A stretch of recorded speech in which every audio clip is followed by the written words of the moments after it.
Hey everybody, Dustin Thompson, Sierra Club Delaware Chapter Director here again. We're going to do another video series. This time we're talking about large load tariffs. Next week, the PSC is hosting a public comment period on Delmarva's proposed tariff for large loads like data centers. In a couple of videos, I'm going to talk about what a tariff is, why we need one for large loads like data centers, what should be in that large load tariff, what Delmarva proposed, and why we should be demanding better. So, first up, what is a tariff?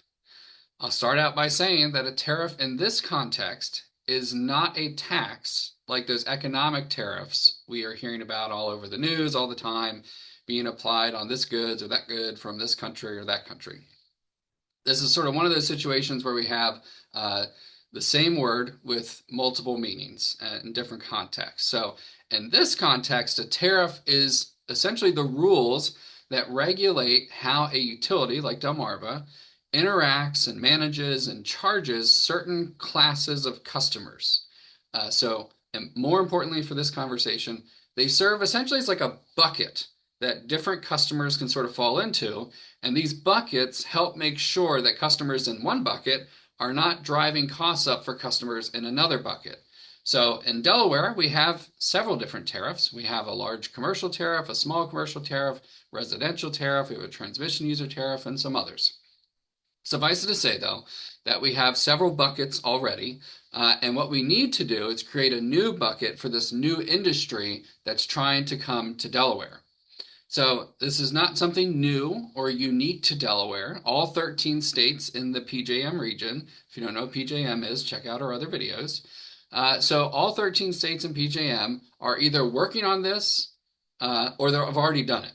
So several of our utilities already have tariffs for large load customers, like those in Ohio and Illinois, for example, a couple in Pennsylvania, New Jersey. So this isn't just unique to us. And so it's not going to impact other businesses or other customers like you and me in any sort of negative way to have a new bucket for data centers. And it's certainly not going to make our state, less competitive, which some folks have said, because all the states are working on doing this. In fact, it would actually hurt other customers like you and me to not have a new bucket, because without this new bucket, there is no way, there's nothing to prevent the costs from data centers to spilling over into our bucket. Now, I gotta say, tariffs are not a silver bullet, and there are costs that are really hard to quantify when you're looking at large classes of customers. So when you're looking at all these different buckets, oh, well, this cost is really only because of this one, and so we're going to keep it there, and this cost is really because this one, so we'll keep it there.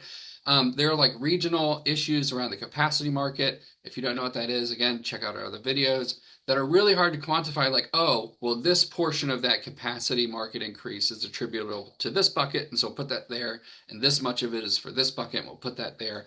Those things are really hard to quantify, and that's why you need bills like Senate Bill 205 as originally filed. And those bills are really important because it looks at these projects on a project by project basis to make sure that costs for one project aren't unfairly spread to customers in that data center bucket or to customers in other buckets.